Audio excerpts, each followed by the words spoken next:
Racikan Berita. Jadi hari ini kita melakukan sidang gugatan di Komisi Informasi Pusat untuk dua hal, untuk termohon Polda Metro Jaya dan UGM. Yang Polda Metro Jaya tadi sedikit ada putusan sela, dari Majelis Komisioner bahwa permohonan kami ditolak karena soal teknis administratif. Jadi menurut keputusan sela Majelis Komisioner, putusannya menolak permohonan kami hanya karena masalah teknis waktu. Jadi begini, kami mengajukan permohonan ke kepolisian itu tanggal 27 Agustus, tapi permohonan tidak ditanggapi dan tidak direspon. Kemudian kami mengirimkan keberatan pada tanggal 2 Oktober, tidak direspon dan tidak ditanggapi juga, sehingga pada 31 Oktober kami menggugat ke Komisi Informasi Pusat, yang kemudian disidangkan 2 minggu lalu, yang kawan-kawan hadiri juga.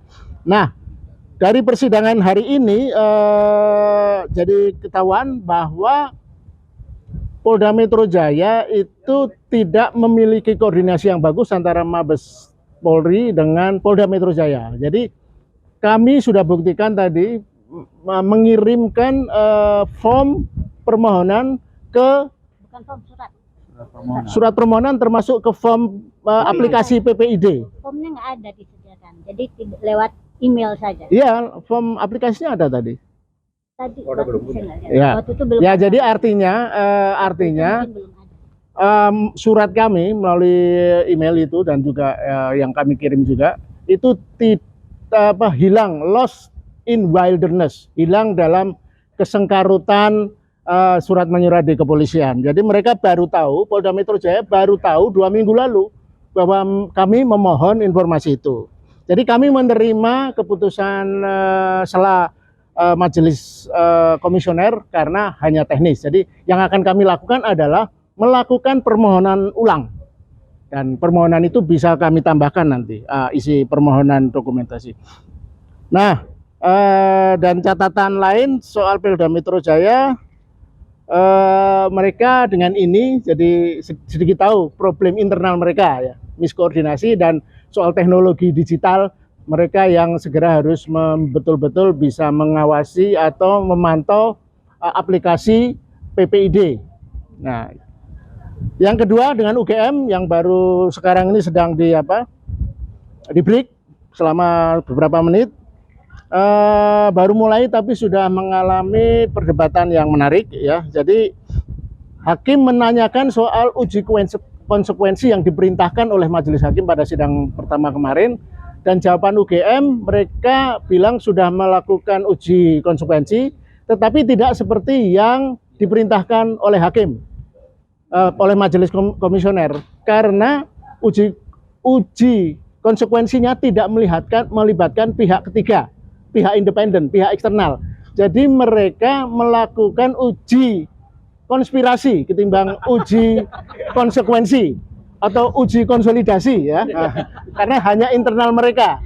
Jadi sementara yang disebut uji konsekuensi itu adalah karena untuk kepentingan publik maka harus melibatkan pihak ketiga. Bahkan tadi yang menarik, majelis hakim sampai memberi trik kalau mau memberikan uji konsekuensi, undang pakar-pakar di luar UGM yang masa pemikiran kerahasiaannya sama, kehati-hatiannya sama.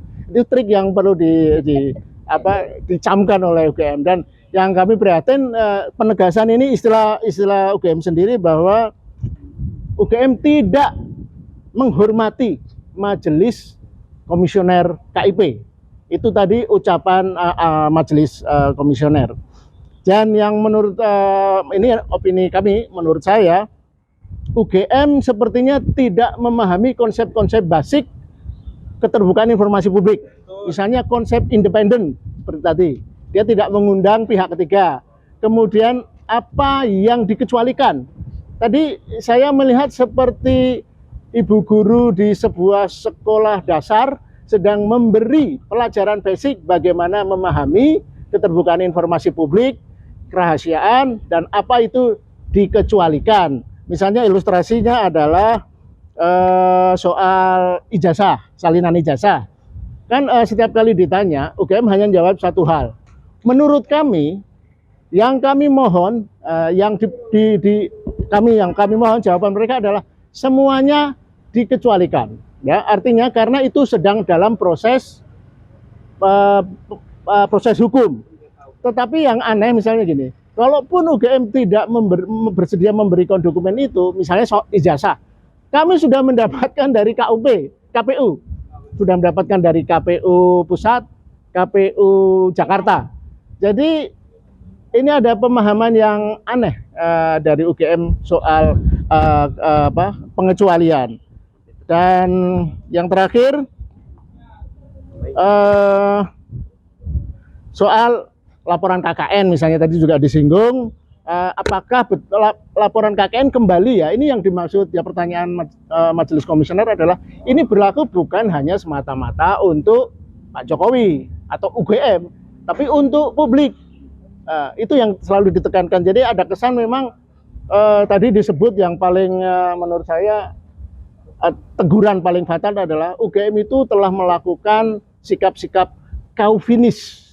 Jadi sikap-sikap kaufinis itu adalah sikap membanggakan diri berlebih-lebihan pada institusinya sehingga tidak melibatkan pihak lain, publik yang lain. Jadi seolah-olah hanya UGM yang tahu dan boleh tahu.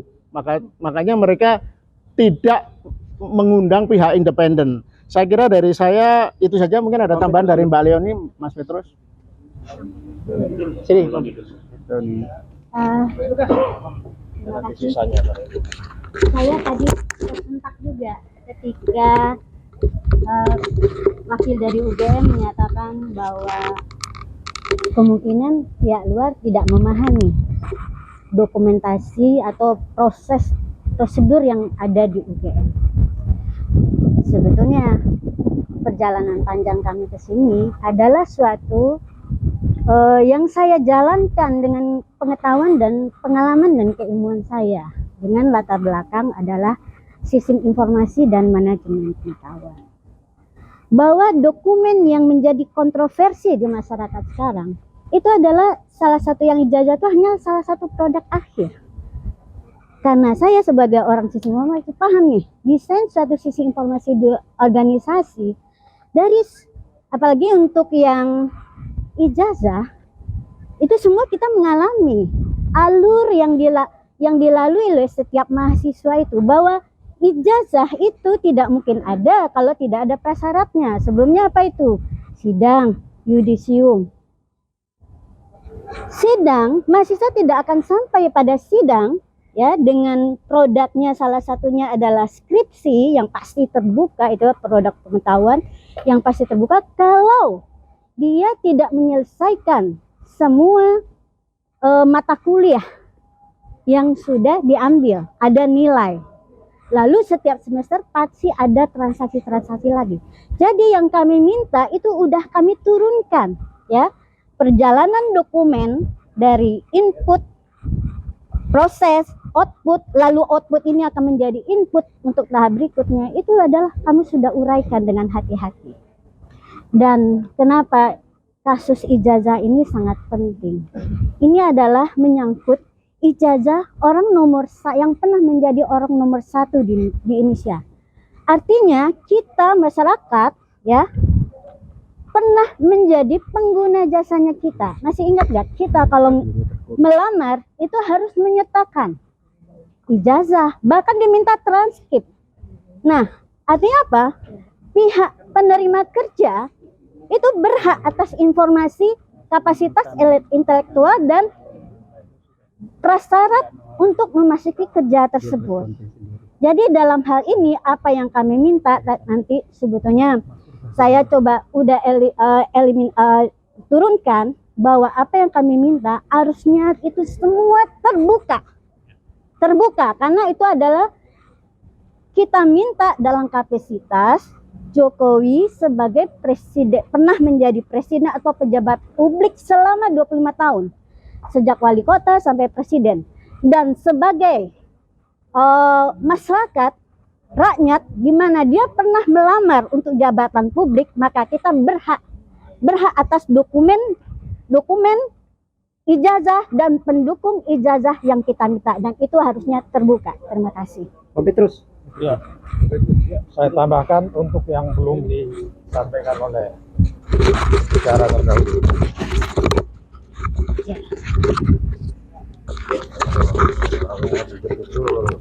Ya, semua udara.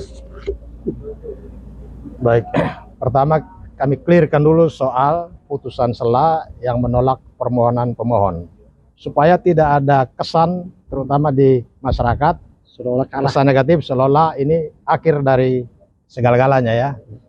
Ini hanya soal kesalahan teknis di antara Mabes Polri dengan Polda Metro Jaya.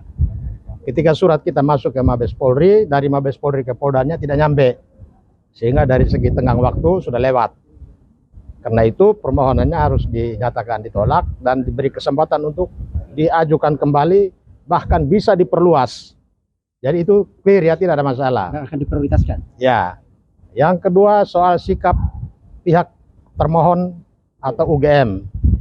Mereka menampilkan watak sombong, arogan, menganggap seolah mereka lah Jokowinya sendiri. Padahal mereka itu adalah pejabat publik, ada di UGM, yang punya kewajiban untuk melayani kepentingan pemohon. Karena pemohon bertindak untuk dan atas nama kepentingan masyarakat. Tetapi yang terjadi dalam sidang tadi menampilkan arogansi yang akhirnya ditegur juga oleh majelis hakim. Yang kedua, tim yang melakukan uji konsekuensi itu ternyata tim ini juga cacat. Mengapa cacat? Karena kriteria yang diberikan oleh majelis hakim, yaitu menyertakan unsur masyarakat di dalam tim uji konsekuensi itu, mereka abaikan. Sehingga nanti sebentar dalam persidangan kita minta supaya hakim menanyakan kepada UGM apakah tim yang melakukan uji konsekuensi itu, karena mereka berdalil bahwa menjaga rahasia Jokowi, apakah mereka itu sudah disumpah atau mereka memiliki jabatan yang oleh undang-undang diwajibkan merahasiakan jabatan publik seseorang yang dokumennya ada pada mereka. Karena kita lihat muka-muka tadi, kita tidak jamin rahasia Jokowi itu mereka tidak bicara keluar. Apalagi kalau mereka tidak punya sumpah jabatan untuk menjamin rahasia seorang pejabat publik yang dokumennya ada pada mereka. Itu soal uji konsekuensi. Kemudian tadi juga hakim terakhir mengingatkan termohon supaya jangan hanya melihat pasal 17 Undang-Undang Keterbukaan Informasi Publik, tetapi perhatikan pasal 18. Di pasal 18 ayat 2 itu menyatakan bahwa tidak menjadi dokumen yang dikecualikan ya apabila pengungkapan itu terkait dengan jabatan-jabatan publik seseorang. Ya. Pengungkapan terhadap dokumen publik yang dirahasiakan itu, sifat dikecualikan itu hilang apabila pengungkapannya terkait dengan jabatan-jabatan publik seseorang. Nah, di sini Jokowi walaupun dia tidak lagi menjabat sebagai wali kota, sebagai gubernur, sebagai presiden, tetapi itu jabatan-jabatan publik yang dia pernah ada di pundaknya. Bahkan sekarang dia pejabat di Danantara. Danantara itu adalah dia ada dalam struktur Danantara sebagai dewan pengarah. Karena itu dia adalah penyelenggara negara, jabatan publik yang tidak perlu dikecualikan soal ijazah dia. Nah, kita lihat sikap UGM itu terlalu menjaga bahwa ijazah itu sebagai sesuatu yang harus dirahasiakan. Padahal di ijazah itu tidak ada catatan tentang penyakit Jokowi. Di dalam ijazah itu tidak ada catatan tentang utang Jokowi. Di dalam ijazah itu tidak ada catatan nomor rekening dan saldo uangnya berapa. Tidak ada sama sekali. Kenapa harus dirahasiakan? Harusnya kan kebanggaan kita bahwa kita punya presiden ini, oh lulusan UGM. Ya. Nilainya luar biasa. Jadi sikap berketetapan untuk menjaga kerahasiaan ijazah Jokowi ini, menurut kami menduga bahwa yang ditutup-tutupi itu adalah dugaan ijazah palsu. Itu yang mau ditutup-tutupi. Sekian, terima kasih. Cukup ya. Silakan. Kita gantian. Jadi kesimpulan dari acara kita hari ini adalah khusus untuk UGM, karena tidak mengerjakan PR yang dibuat, yang diminta oleh Bu Guru, artinya majelis. Mereka harus dikasih PR lagi untuk membuat uji konsekuensi lagi. Sebetulnya lebih mudah kalau UGM menyatakan semua dokumen yang kami minta itu adalah terbuka, karena terbuka. Ketika dia terbuka, tidak perlu ada uji konsekuensi dan selesai dengan penyerahan dokumen. Mantap. Oke. Aku sedikit ya, izin rekan-rekan. Dari persidangan awal tadi sebelum skor ada istilah yang baru menurut saya ya. Istilah ini justru semakin katakanlah menuduh atau menganggap UGM itu luar biasa. Apa istilah itu tadi yang nongol? Saya dengar Mas. Chauvinis akademik. Jadi chauvinis akademik ini saya udah buka barusan literatur, apa artinya? Menyeramkan. Berarti orang-orang yang hadir di sini baik yang ada di UGM itu memproteksi secara luar biasa kepentingan yang kita mintakan di KIP ini. Jadi kesimpulannya apa? Jika hal ini terus terjadi, saya nggak tahu bagaimana cara mengungkapkan yang kita mohonkan. Ada berapa poin itu ya? 20. Ya 20. Kalau mereka tetap mempertahankan chauvinisme akademik itu adalah memproteksi Universitas UGM secara berlebihan, menurut saya ini sudah melanggar hukum Undang-Undang KIP yang sekarang sedang proses ini. Saya mau catat ini. Jadi ini juga akan menyebar ke pihak yang lain ini. Kalau bersikap mereka seperti ini terus, akan semakin merugikan kepentingan publik. Oke.